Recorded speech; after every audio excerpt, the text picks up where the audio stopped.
ओम ज्ञानतिमिरान्धस्य ज्ञानञ्जनशलाकया चक्षुरुन्मिलितं येन तस्मै श्रीगुरुवे नमः। श्रीचैतन्यमनोभीष्टं स्थापितं येन भूतले स्वयं रूपकदा मह्यं ददाति स्वपदान्तिकं वन्देऽहं श्रीगुरुः श्रीयुतपदकमलं श्रीगुरून् वैष्णवाचं श्रीरूपं साग्रजातं सगण रघुनाथान्वितं तं सजीवं साद्वैतं सावधूतं परिजनसहितं कृष्णचैतन्यदेवं श्री राधा कृष्ण पादान सांगणकृता श्री विशाखानप्रदाश्च नारायणं नमस्कृत्यं नरं चैव नरोत्तमं देवीं सरस्वतीं व्यासं ततो जयमुदीरये सुनतां स्वकथा कृष्ण पुण्यश्रमकीर्तनं हृदन्तस्तु विद्राणि विद्रोहि सतां नष्टप्रायेषु भद्रेषु नित्यं भागवत सेव्या भगवती उत्तम श्लोके भक्तिर्भवति नैष्टिकी तदा रजस्तमो भाव काम लोभादय चेत एतेनावृद्धं सति प्रसिद्धति एवं प्रसन्नमनसो भगवद्भक्ति योगतः भगवतत्त्वविज्ञान मुक्तसङ्गस्य जायते विद्यन्ते हृदय ग्रंथि छिद्यन्ते सर्वसंशयं जीवन्ते चास्य कर्माणि दृष्ट्वा एवात्मनीश्वरे मुखं करोति वाचालं पङ्गुं लङ्घयते गिरिं यत्कृपातमहं वन्दे परमानन्दमाधवं प्रह्लाद नारद पराशर पुण्डरीकं व्यासम् अम्बरीश सुखसौनदिस्नालभ्यां रुक्माङ्ग अर्जुन वसिष्ठं विष्णादीनं पुण्यानि नामानि परं भागवत स्मरामि। हे कृष्ण करुणा सिंधु दीनबंधु जगत्पतये गोपेश गोपिकाकांत राधाकांत नमस्तुते तप्त कांचन गौरांगे श्रीराधे वृंदावनेश्वरी कृष्णानुसुते देवी प्रणमामि हरिप्रिये वाछाकल्पतरुभ्यश्च कृपासिन्धुभ्यो च पतितानां पावनेभ्यो वैष्णवेभ्यो नमो नमः। जय श्री कृष्ण चैतन्य प्रभु नित्यानंद श्री अद्वैत गदाधर श्रीवासादि श्री गौर भक्तवृंद। हरे कृष्ण कृष्ण कृष्ण हरे हरे, हरे राम राम राम हरे हरे। तो इसमें आज हम लोग को श्रीमद् भागवतम का स्कंद संख्या 3 अध्याय संख्या 32 और श्लोक संख्या 10 नंबर पढ़ना है। श्लोक इस प्रकार है। एवं परत्यम भवंत मनुप्रविष्टां ये योगिना जित मरुत मनसो विरागा तेनेव सा कमवृत्त पुरुषम पुराणम ब्रह्म प्रधान मुपायान्य गताभिमाना। जो योगी प्राणायाम तथा मन निग्रह द्वारा इस संसार से विरक्त हो जाते हैं वे ब्रह्म लोक पहुंचते हैं जो बहुत ही दूर है। वे अपना शरीर त्याग करके ब्रह्मा के शरीर में प्रविष्ट होते हैं और जब ब्रह्मा को मोक्ष प्राप्त होता है तो वे भगवान के पास जाते हैं तो परम ब्रह्म है। तो ऐसे योगी भी भगवत धाम में प्रवेश करते हैं। क्या बोलते हैं कि जो योगी प्राणायाम तथा मन निग्रह के द्वारा, प्राणायाम और मन निग्रह इस प्रोसेस को फॉलो करके वो संसार से विरक्त हो जाता है, ठीक है ना, तो वो ब्रह्म लोक पहुंच जाता है जो बहुत ही दूर है। सत्यलोक जो है सबसे हाईएस्ट प्लेनेट है इस भौतिक संसार का। सबसे हाईएस्ट प्लेनेट कौन सा है? सत्यलोक, ब्रह्मा जी का लोक, ब्रह्मा जी का, जिसको ब्रह्म लोक बोलते हैं। वो जो बहुत ही दूर है वे अपना शरीर त्याग कर ब्रह्मा के शरीर में प्रविष्ट हो जाता है। जब वो प्राणायाम और मन निग्रह के द्वारा इस संसार से विरक्त हो जाता है तो ब्रह्मलोक पहुंचता है और वहां पर ब्रह्मा जी के शरीर में प्रविष्ट हो जाता है। और जब ब्रह्मा जी का मोक्ष प्राप्त होता है तो वे भगवान के पास जाते हैं। जब ब्रह्मा जी का मृत्यु होती है तो जब उनको मोक्ष मिलता है तो परम ब्रह्म भगवान के पास जाते हैं। और ऐसा योगी भी भगवान के धाम में प्रवेश कर जाता है ब्रह्मा जी के साथ साथ, जैसे हमने कल बताया था।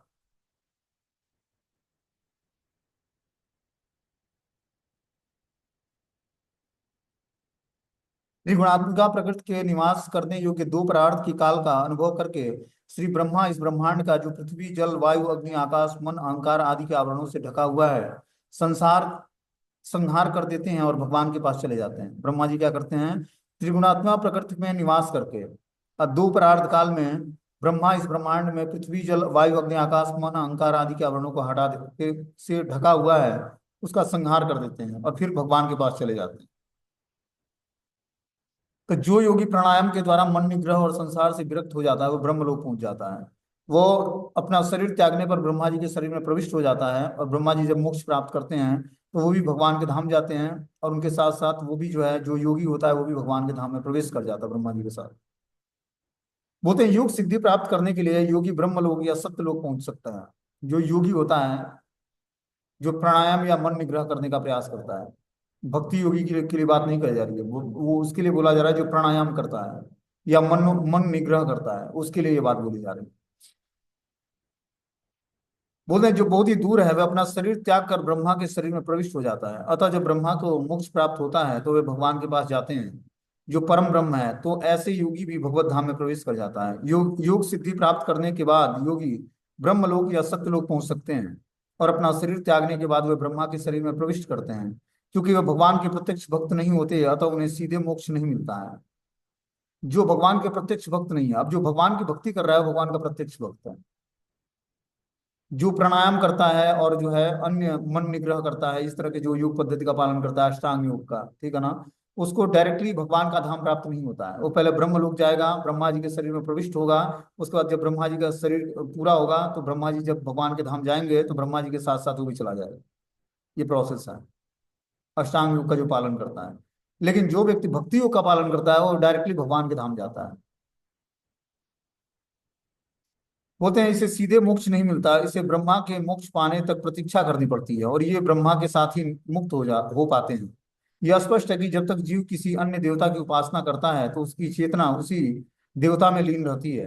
अतः वे न तो प्रत्यक्ष मोक्ष प्राप्त करते हैं, न भगवत धाम में प्रवेश कर पाते हैं, न ही भगवान के निराकार तेज में लीन हो पाते हैं। ऐसे योगी या देवता उपासकों को पुनः सृष्टि होने पर फिर से जन्म लेना पड़ता है। क्या बोलते हैं कि जो है, यह स्पष्ट है कि जब तक जीव किसी अन्य देवता की उपासना करता है तो उसकी चेतना उसी देवता में लीन रहती है। जब तक वो भगवान की उपासना नहीं करेगा तब तक वो भगवान में लीन नहीं होगा, भगवान के धाम नहीं जाएगा, ठीक है ना। तब तक वो उसकी चेतना जो है उसी देवता में लीन रहती है जिस देवता की उपासना करता है। वे न तो प्रत्यक्ष मोक्ष प्राप्त करता है और न ही भगवत धाम में प्रवेश कर पाता है, न ही भगवान के निराकार तेज में लीन हो पाता है। ऐसे योगी या देवता उपासकों को पुनः सृष्टि होने पर फिर से जन्म लेना पड़ता है। जो अलग अलग देवी देवताओं की उपासना करते हैं, जब सृष्टि का विनाश होता है तो फिर से उनको जन्म लेना पड़ता है। और इस तरह से फिर जो है, और जब तक भगवान की उपासना नहीं करेगा तब तक जो है उसका उद्धार नहीं हो, मतलब भगवान के धाम नहीं जाएगा। हाँ, और ये प्राणायाम और योग मन निग्रह करके और कहीं ब्रह्म लोक पहुंच जाता है तो ब्रह्मा जी जब वैकुंठ में प्रवेश करेंगे तो उनके साथ साथ वो भी जीवात्मा वैकुंठ में प्रवेश कर जाता है। बोलते हैं अथ तम सर्वभूतानां हृत पद्मेषु कृतालयम श्रुत्वानुभाव शरणम ब्रज भावेन भाविनीम। हे माता, आप प्रत्यक्ष भक्ति द्वारा जन जन के हृदय में स्थित पूर्ण पुरुषोत्तम भगवान की शरण ग्रहण करें। भगवान कपिल देव अपनी माता को बोलते हैं कि हे माता, आप प्रत्यक्ष भक्ति के द्वारा, वो ये नहीं बोल रहा कि अष्टांग योग या प्राणायाम की मुद्रा के द्वारा, क्या बोलते हैं, प्रत्यक्ष भक्ति करके जन जन के हृदय में स्थित पूर्ण पुरुषोत्तम भगवान की शरण ग्रहण करें। मतलब प्रत्यक्ष भक्ति करके ही भगवान जीवात्मा जो है भगवान की शरण ग्रहण कर सकता है, पूर्ण पुरुषोत्तम भगवान की शरण, उस तरह से नहीं। बोलते हैं कृष्ण भक्ति से भगवान का प्रत्यक्ष संपर्क हो सकता है और भगवान के साथ प्रेमी परमात्मा पुत्र मित्र और स्वामी रूप में उनके संबंध स्थापित किया जा सकता है। मनुष्य अनेक प्रकार से परमेश्वर के साथ दिव्य प्रेम संबंध स्थापित कर सकता है, और यह भाव ही वास्तविक तादात्म्य है। तो जब हम भगवान की प्रत्यक्ष संपर्क में होते हैं, प्रत्यक्ष सेवा करते हैं, प्रत्यक्ष नाम जप करते हैं, तब भगवान के साथ प्रेमी परमात्मा पुत्र मित्र और स्वामी के रूप में हमारा संबंध स्थापित हो पाता है। तो ये विधि आसान है, ठीक है ना। हम अलग अलग देवी देवता की उपासना करके उस देवी देवताओं के लोक को जाते हैं, ठीक है ना। कोई बहुत प्राणायाम और मन निग्रह करके ब्रह्मा जी के लोक पहुंच जाएगा, लेकिन उससे क्या होगा, फिर जब ब्रह्मा जी की मृत्यु होगी तब तक उसको प्रतीक्षा करना पड़ेगा, फिर जाकर ब्रह्मा जी के साथ वो वैकुंठ में प्रवेश करेगा। लेकिन सबसे आसान है कि हम कृष्ण भक्ति करके भगवान के प्रत्यक्ष संपर्क में आ जाएं और भगवान के साथ हमारा रिसिप्रोकेशन होने लगे पांच भाव में, परमात्मा के रूप में, प्रेमी के रूप में, पुत्र के रूप में, मित्र के रूप में और स्वामी के रूप में ये संबंध स्थापित किया जा सकता है। मनुष्य अनेक प्रकार से परमेश्वर के साथ दिव्य प्रेम संबंध स्थापित कर सकता है। जीवात्मा अनेक प्रकार से भगवान के साथ प्रेममय संबंध स्थापित कर सकता है, और यह भाव ही वास्तविक तादात्म्य है कि हम भगवान के साथ प्रत्यक्ष सेवा करके हम जो अपना रिलेशनशिप स्थापित करते हैं, वही भाव जो है वास्तविक तादात्म्य है। दिव्य जगत में दास तथा स्वामी एक हैं, यह परम पद है। यद्यपि इनमें दास तथा स्वामी का संबंध रहता है, किंतु सेव्य और सेवक दोनों एक ही पद पर रहते हैं। यही तादात्म्य है। भगवान कपिल देव ने अपनी माता को उपदेश दिया है कि उन्हें किसी परोक्ष विधि की आवश्यकता नहीं है, वे पहले से प्रत्यक्ष विधि को प्राप्त हैं, क्योंकि परमेश्वर ने उनके पुत्र के रूप में जन्म लिया है। बताना कि दिव्य जगत में स्वामी और दास में कोई अंतर नहीं होता, सब एक ही परम पद पर होते हैं। जब वैकुंठ लोक में जीवात्मा जाता है तो उसको भी चतुर्भुज नारायण स्वरूप प्राप्त होता है, बस उसके चेस्ट पर कौस्तुभ मणि नहीं होती है और श्रीवत्स का चिन्ह नहीं होता है, ये भगवान में होता है। बाकी सब चतुर्भुज नारायण रूप में सारे जीवात्मा जो है शंख चक्र गदा पद्म धारण किए भगवान विष्णु की सेवा करते हैं, नारायण की सेवा में इंगेज होते हैं वैकुंठ में। बस अंतर क्या होता है कि वो भगवान के जो नारायण है उनके चेस्ट पर कौस्तुभ मणि और जो है श्रीवत्स का चिन्ह होता है, जहाँ लक्ष्मी जी निवास करती हैं। वो भक्तों में नहीं पाया जाता, सेवकों में नहीं पाया जाता, बस इतना ही अंतर होता है।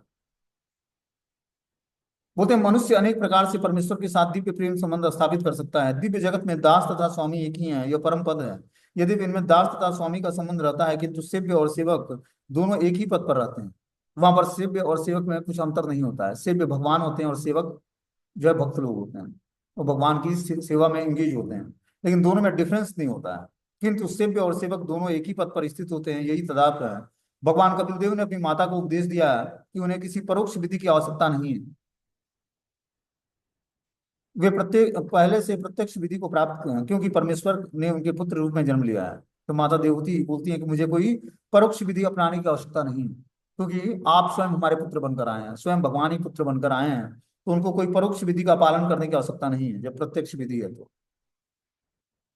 कपिल देव ने उन्हें उसी अवस्था में बने रहने की सलाह दी। अतः उन्होंने अपनी माता को भामिनी कहकर संबोधित किया, जो सूचित करता है कि वे पहले ही अपने पुत्र रूप में भगवान को का चिंतन कर रही हैं। अतः कपिल देव देवहूति को सीधे कृष्ण भावनामृत में भक्ति करने की सलाह देते हैं। भगवान क्या सलाह देते हैं कि हे माता देवहूति, आप क्या करो, भक्ति करना शुरू करो भगवान की, इसी से आपको प्रत्यक्ष अनुभूति होगी कृष्ण की। क्योंकि इस चेतना के बिना माया के पास से मुक्त होना नहीं हुआ जा सकता। जब तक हमारी चेतना कृष्ण भावना भावित नहीं होगी, तब तक हम माया के पास से मुक्त नहीं हो पाएंगे। इसीलिए माता देवती को आदेश क्या देते हैं कि तुम प्रत्यक्षता भगवान की भक्ति में जुड़ो, और कोई दूसरी विधि का पालन न करो। प्राणायाम योग, अलग अलग ध्यान योग, कर्म योग, ज्ञान योग, क्या क्या योग है। बोलते हैं भक्ति योग का पालन करके आप भगवान को प्रत्यक्ष अपने जीवन में अनुभव कर पाओगे, उनसे आदान प्रदान होगा 5 रसों में आपका। बोलते हैं आद्यम स्थिर स्थिर चराणाम यो वेद गर्भम सहस्रभि योगेश्वरो कुमारज्ञम सिद्धे योग प्रवर्तते भेद दृष्ट्वाभिमानेन निसंगेनापि कर्मणा कृत्वात्व सगुणं ब्रह्मं पुरुषं पुरुषर्षभं स संसृत्य पुनः काले काले नेश्वर्य मूर्तिनाम जाते गुण व्यतिकरे यथा पूर्वे प्रजायते ऐश्वर्य परामेष्ठम च ते अपि धर्म विनिर्मितम निशिव्यम पुनरायान्ति गुण व्यतिकरे सति। हे माता, भले ही कोई किसी विशेष स्वार्थ से भगवान की पूजा करे, किंतु ब्रह्मा जैसे देवता, सनत कुमार जैसे ऋषि मुनि, मरीचि जैसे महामुनि सृष्टि के समय इस जगत में पुनः लौट आते हैं। जब प्रकृति के तीनों गुणों की अंतःक्रिया प्रारंभ होती है, तो काल के प्रभाव से इस दृश्य जगत के सृष्टा और वैदिक ज्ञान से पूर्ण ब्रह्मा और आध्यात्मिक मार्ग और योग पद्धति के प्रवर्तक बड़े बड़े ऋषि वापस आ जाते हैं। जब सृष्टि का क्रिएशन शुरू होता है भगवान के द्वारा, तो बता रहे हैं कि जो है ब्रह्मा जैसे देवता, सनत कुमार जैसे ऋषि, मरीचि जैसे महामुनि भी सृष्टि के समय इस जगत में पुनः लौट आते हैं। जब वह प्रकृति के तीन गुणों की अंतःक्रिया प्रारंभ होती है, तो काल के प्रभाव से इस दृश्य जगत के सृष्टा और वैदिक ज्ञान से पूर्ण ब्रह्मा एवं आध्यात्मिक मार्ग तथा योग पद्धति के प्रवर्तक बड़े बड़े ऋषि वापस आ जाते हैं। वे अपने निष्काम कर्मों से मुक्त तो हो जाते हैं, किंतु और पुरुष के प्रथम अवतार को प्राप्त होते हैं, किंतु सृष्टि के समय वह पुनः अपने पहले के ही रूपों में और पदों में वापस आ जाते हैं। तो जब सृष्टि का क्रिएशन होता है, तो ब्रह्मा जी और बड़े बड़े जो ऋषि हैं, सनत कुमार, सनंदन, सनत कुमार, ये जो चार कुमार हैं और जो मर्जी हैं, ये सब महामुनि जो है फिर से सृष्टि का क्रिएशन शुरू होता है तो प्रकट हो जाते हैं। आगे से बता रहे कि जो लोग इस संसार के प्रति अत्यधिक आसक्त हैं, वे अपने नियत कर्मों को बड़े ही ढंग से तथा अत्यंत श्रद्धा पूर्वक संपन्न करते हैं। वे ऐसे नित्य कर्मों को कर्म फल की आशा से करते हैं। हम देखते हैं कि इस संसार में जो व्यक्ति आसक्त है, संसार में आसक्त किसको बोलते हैं, जिसके अंदर भी बहुत सारी भौतिक इच्छाएं हैं, भोग की इच्छाएं हैं, वो संसार के प्रति अत्यधिक आसक्त होता है। वे अपने नियत कर्मों को बड़े ही ढंग से तथा श्रद्धा पूर्वक संपन्न करता है। उसके जो नियत कर्तव्य हैं, परिवार का पालन पोषण करना, जॉब करना, ठीक है ना, बिजनेस करना, धन कमाना, परिवार को मेंटेन करना, बच्चों की पढ़ाई, बहुत ही प्रॉपर तरीके से करता है। वे ऐसे नित्य कर्मों के को कर्म फल की आशा से करते हैं। वो जो भी नित्य कर्म करता है अपनी प्रिस्क्राइब ड्यूटी, उसका वो फल चाहता है। वो जानता है कि इसका परिणाम हमें कुछ मिलेगा, जिसके कारण हमें इंद्रिय भोग में सुविधाएं मिलेंगी। इस कारण से वो क्या करता है, नित्य कर्मों को कर्म फल की आशा के से करता है। बोलते हैं भागवत के इस श्लोक में, अगले 6 श्लोकों में अत्यधिक आसक्त लोगों की आलोचना की गई है। शास्त्रों का आदेश है कि जो भौतिक सुखों को भोगने में अत्यधिक अनुरक्त रहता है, उन्हें इसका परित्याग करके कुछ अनुष्ठान करने होते हैं। उन्हें स्वर्ग पहुंचने के लिए दैनिक जीवन में कुछ विधि विधानों का पालन करना होता है। इस श्लोक में कहा गया कि ऐसे व्यक्ति कभी भी मुक्त नहीं हो सकते हैं। जो लोग इस भावना से देवताओं की पूजा करते हैं, हर देवता पृथक ईश्वर हैं, वे कभी भी वैकुंठ नहीं जा पाते।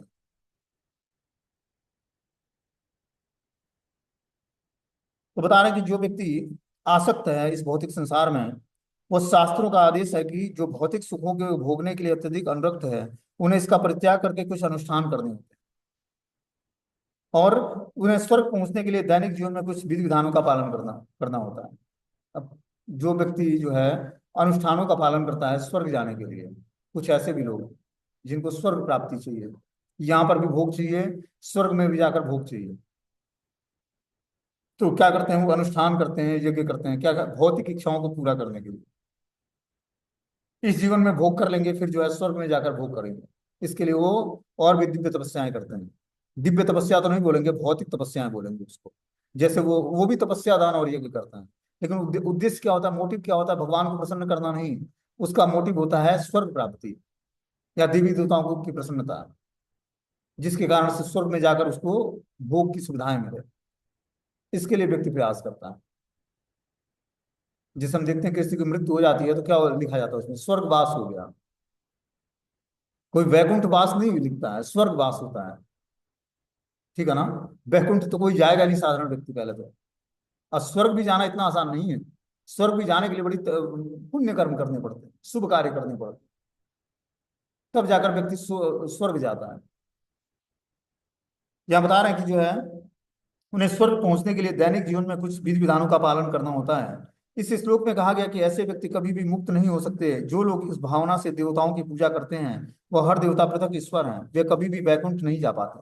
वे अलग अलग देवी देवताओं की पूजा करके हो सकता है उनको स्वर्ग प्राप्ति हो जाए, लेकिन वैकुंठ धाम में प्रवेश नहीं है। उन लोगों की बात तो दूर रही जो अपनी भौतिक दशा सुधारने के लिए केवल कर्म करते हैं। कुछ ऐसे भी लोग हैं, बस अपनी भौतिक दशा को सुधारना कैसे है, इसी के लिए वो पूरे जीवन भर कर्म करते हैं कि हमारी आर्थिक स्थिति ठीक हो जाए।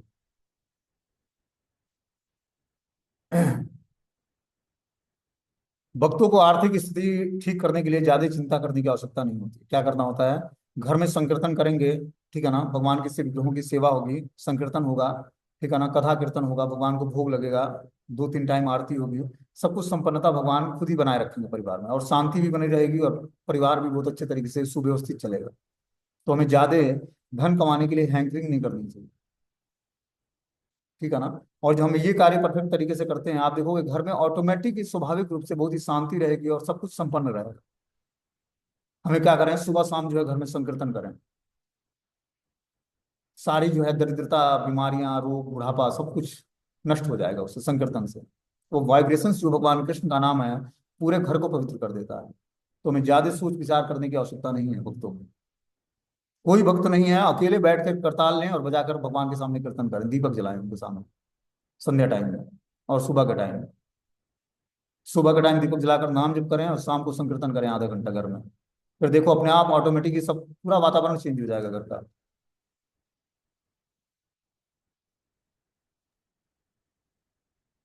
हरे कृष्णा प्रभु जी, संकीर्तन यही है, हरे कृष्णा कृष्ण कृष्ण हरे हरे, हरे राम राम राम हरे हरे, इसी का संकीर्तन करें या अलग से कोई?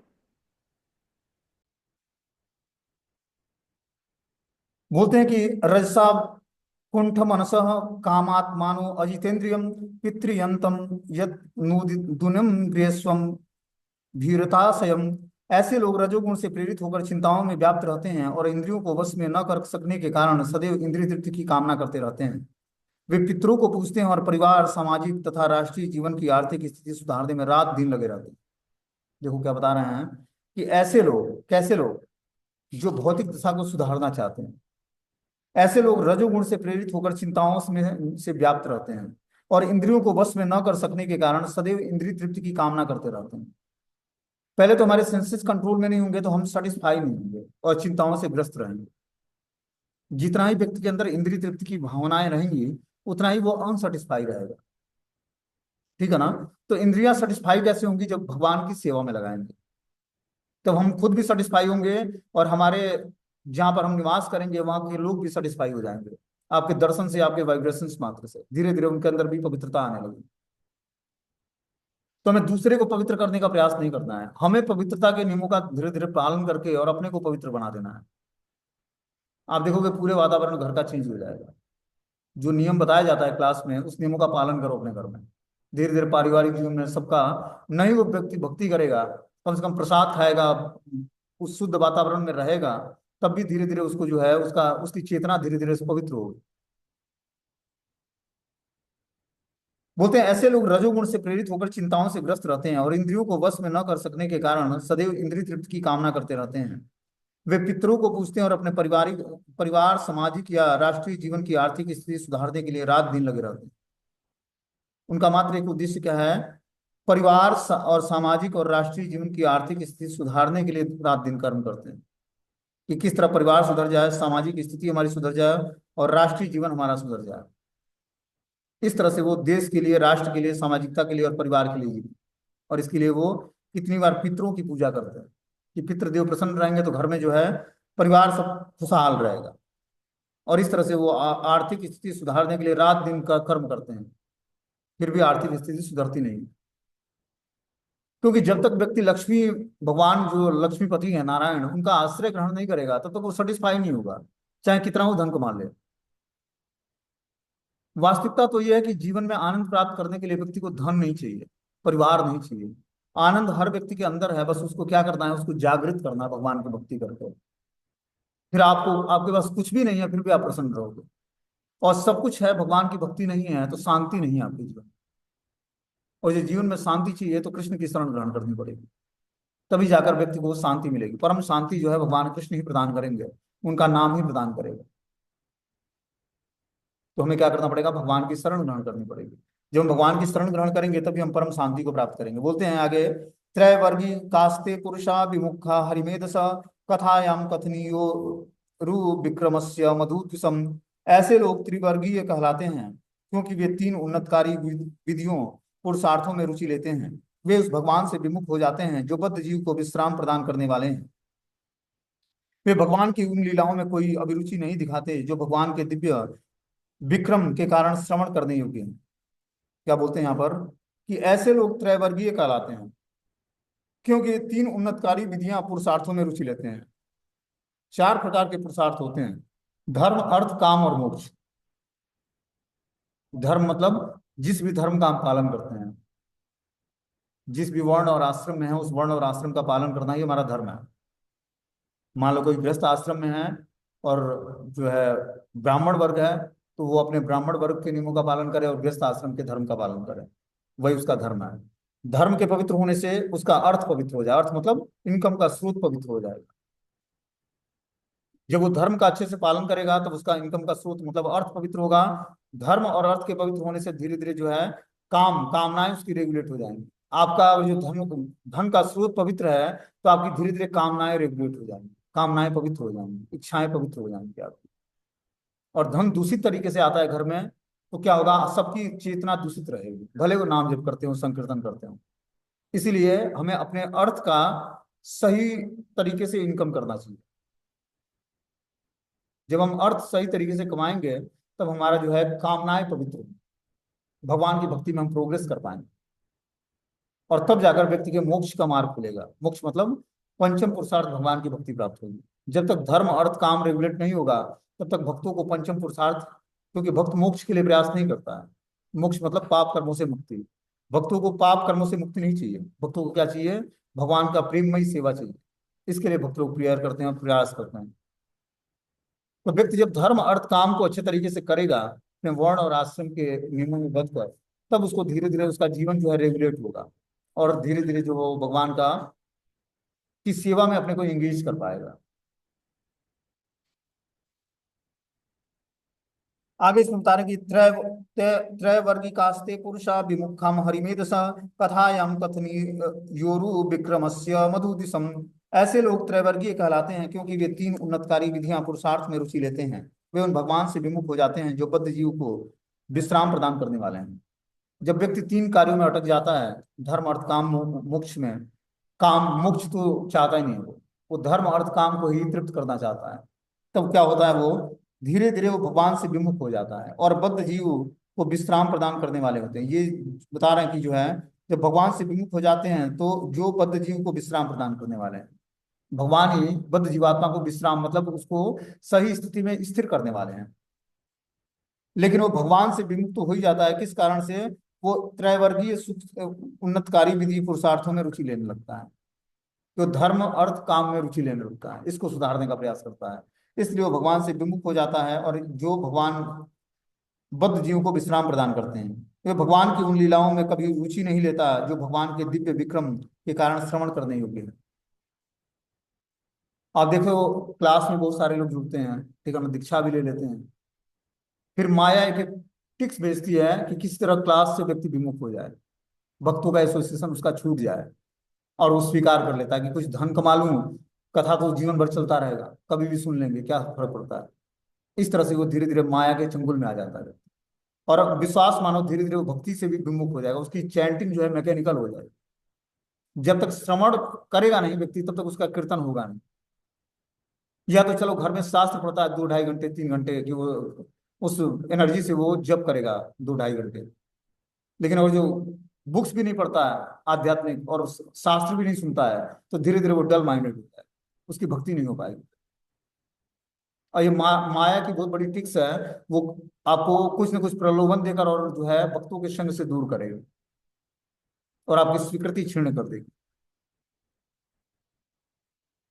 इसीलिए पूरे जीवन भर भक्ति को मेंटेन करना बड़ा मुश्किल है। और उस व्यक्ति को समझाओ तो उसको लगेगा ना कि वो ऐसे व्यक्ति उलझ जाता है धन में और भोग की वासनाओं में, उसको समझाओ तो लगेगा कि प्रभु जी हमारे सबसे बड़े दुश्मन हैं, इनको क्या पड़ी है मैं क्लास करूं या ना करूं, मैं भक्ति करूं या ना करूं, मुझे इनको क्या पड़ी, क्यों ये बार बार फोन करते हैं, क्यों बार बार पूछते हैं। तो उद्देश्य क्या होता है कि सभी लोग भगवान की भक्ति में, देखो माया इतनी प्रबल है इस भौतिक संसार में, व्यक्ति को प्रलोभन देके और बड़े बड़े पद से लोगों को खींच लेती है। अभी तो हम लोग चलना भी नहीं सीखे भक्ति में, मैं आपको क्लियर बताऊं तो भक्ति का भी ABCD भी पता नहीं है। और अभी नाजुक अवस्था में ये और जो इस तरह से ढीलापन व्यक्ति करेगा ना, तो वो धीरे धीरे छोड़ देगा भक्ति और गुरु के प्रति अपराध बन जाएगा, उसका ये जीवन तो खराब होगा, कई जन्मों तक उसको फिर भगवान की भक्ति नहीं मिली, भक्ति का जीवन ही खराब हो जाएगा। गुरु को वचन देकर तोड़ना, वैष्णव गुरु को अग्नि के सामने, वैष्णव के सामने, भगवान के से विग्रहों के सामने बहुत बड़ा अपराध है। इसीलिए आदमी को दीक्षा लेने से पहले सोचना चाहिए कि क्या मैं पूरे जीवन पर इसका निर्वाह कर पाऊंगा, क्योंकि जीवन में बहुत सारे प्रलोभन आएंगे आपके पास। इसीलिए क्लास लेट नाइट किया जाता है कि व्यक्ति सब अपनी जिम्मेदारियों को निभा कर और बखूबी फ्री हो जाए, तब जाकर बैठ के 40 मिनट भी क्लास नहीं अटेंड कर सकता, इतना उलझा पड़ा है, उसका कैसे कल्याण होगा। यूट्यूब चैनल पे अगर जो कोई लेक्चर सुनकर अगर जो भगवान का भक्त बनना होता, तो बड़े बड़े भक्तों को वो सुखदेव गोस्वामी बैठकर और परीक्षित महाराज को गंगा नदी के तट पर जो है श्रीमद् भागवतम का उपदेश नहीं देते।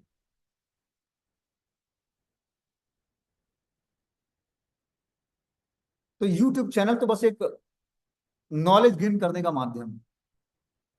जब फेस टू फेस क्लासेज होते हैं, व्यक्ति के क्वेश्चन उठते हैं, वो क्वेश्चन पूछता है, क्वेश्चन का जवाब सुनता है, तब उसके अंदर आध्यात्मिक एनर्जी आती है।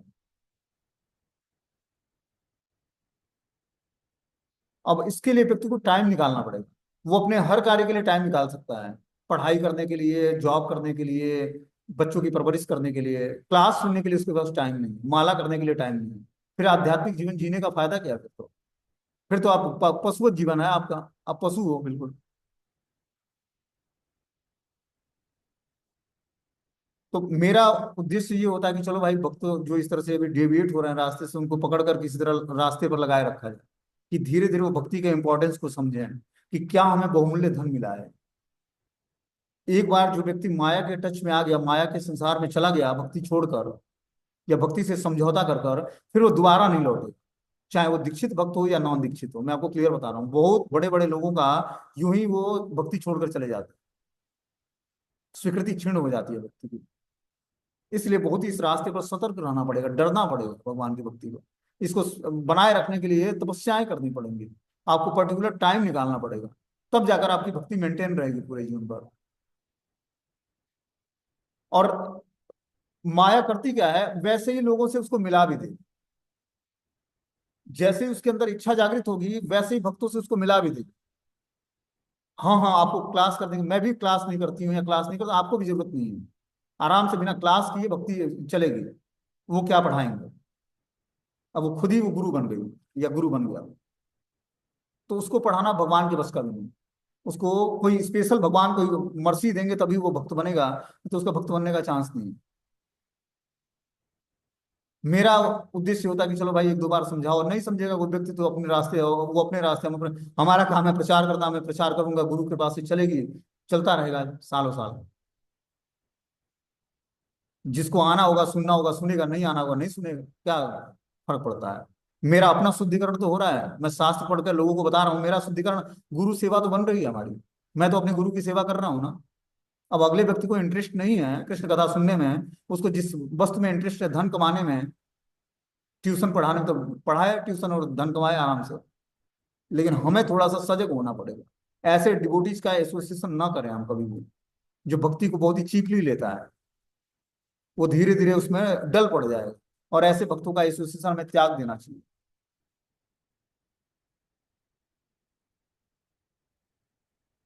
बोलते हैं भौतिकतावादी पुरुष संसार में अपने पद को ऊपर उठाने में लगे रहते हैं और भगवान के ऐसे कार्यकलापों में कोई रुचि नहीं लेते हैं। वे किसी महान राजनीतिज्ञ या इस संसार में किसी परम धनवान व्यक्ति के कार्यकलापों में रुचि ले सकते हैं, किंतु परमेश्वर के दिव्य कार्यकलापों में हरगिज नहीं।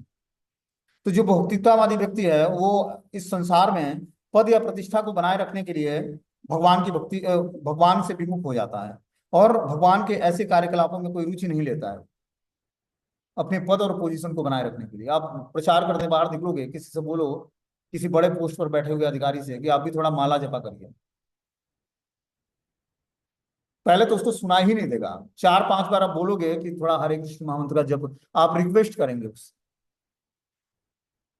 हाँ अंदर चलता रहता है, काम भी होता रहता है, अंदर चलता है, अरे अंदर चलता रहता है अंदर। इतना व्यक्ति माला फिरते फिरते बुढ़ापा आ गया, बाल पक गया, दाढ़ी सारे पक गई, ठीक है ना, मंत्र चलना शुरू नहीं हुआ, और उसका मंत्र चल रहा है, दिन भर जो है झूठ बोलना है, कुर्सी पर बैठ के और लोगों को प्रताड़ित करना है, और बोलता है मंत्र चल रहा है अंदर, हमें जप करने की आवश्यकता नहीं है। ऐसे व्यक्ति को कोई क्या उपदेश देगा? उपदेश उसको दिया जाता है जो सुनकर समझे और उसको अपने जीवन में धारण करने का प्रयास करे। जिसका स्वाभाविक रूप से मंत्र चल रहा है उसको तो भगवान भी नहीं जाप करा सकते हैं। तो ऐसे व्यक्ति को हमें प्रचार नहीं करना है, जिसका स्वाभाविक रूप से मंत्र चलता हो।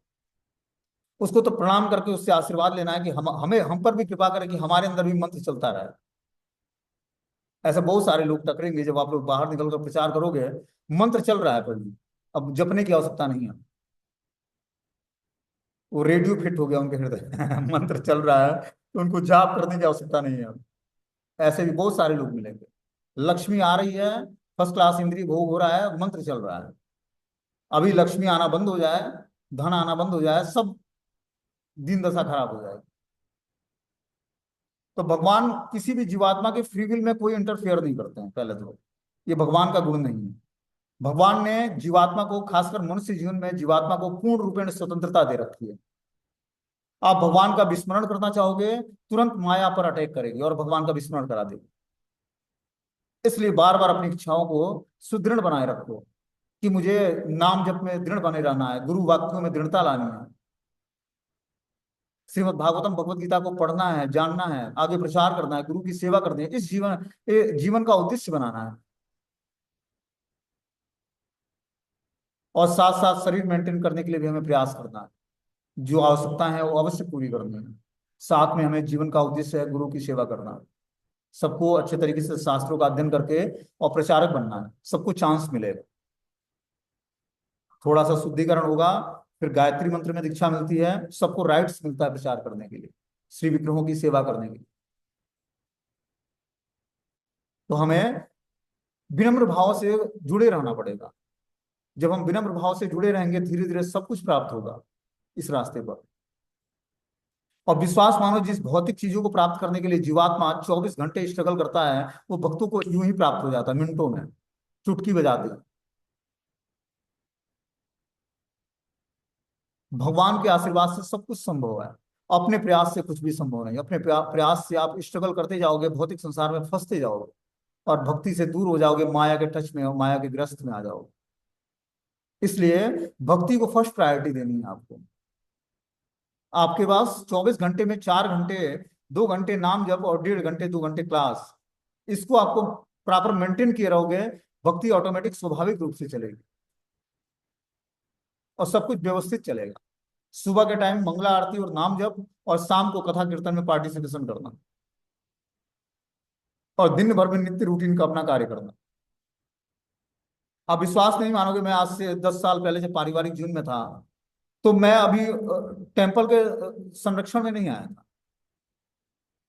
उतना मैं टेम्पल आना जाना नहीं था, कोई क्लास भी नहीं अटेंड करता था, मैं पारिवारिक जीवन में था। लेकिन घर में ही सुबह और शाम जो है भगवान की आरती, मैंने मंदिर जाकर देखा था कि आरती कैसे होती है भगवान की।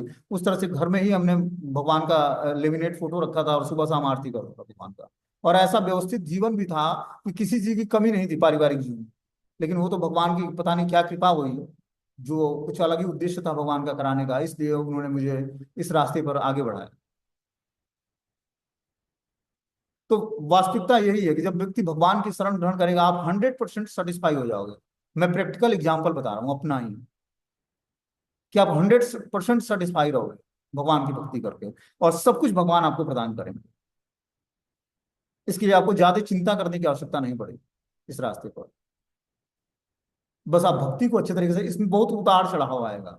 आपको लगेगा कि मेरे पास धन की शॉर्टेज हो रही है, परिवार के लोग हमें सहायता नहीं करेंगे, या आगे जाकर विमुख हो जाएंगे। ऐसा कुछ नहीं होने वाला है। ये माया की ट्रिक्स है जो आपको भक्ति से विमुख करना चाहती है। वो चाहती है कि कुछ प्रलोभन देकर इसको भगवान की भक्ति में ढीलापन ला दो, गुरु के आदेश के प्रति विमुख हो जाए जीवात्मा। इसलिए बड़े सतर्क रहना है। आप बस अडिग रहो कि मैं, जो हमने वचन दिया है गुरु महाराज को, उस वचनों से विमुख नहीं होना है। बाकी सब गुरु वाक्य और गुरु कृपा और भगवान की कृपा हमें संभाल लेगी, और सब कुछ व्यवस्थित कर देगी भगवान की और गुरु की कृपा। लेकिन एग्जाम लेगी माया, वो आपको प्रलोभन देगी। पता लगे कि पिछले जो आप काम करके अच्छे तरीके से धन कमाते थे, वो भी सब प्रलोभन आपके सामने उपस्थित हो जाए कि ये काम करके तू धन कमा ले। धन कमाना जरूरी है, संसार में कुछ है नहीं। तुम्हारे पास रहने और खाने के लिए, कपड़ा पहनने के लिए नहीं होगा तो कोई गुरु जी देने नहीं आएंगे। अभी गुरु कृपा व्यक्ति समझा नहीं है कि गुरु जी की कृपा होती क्या है।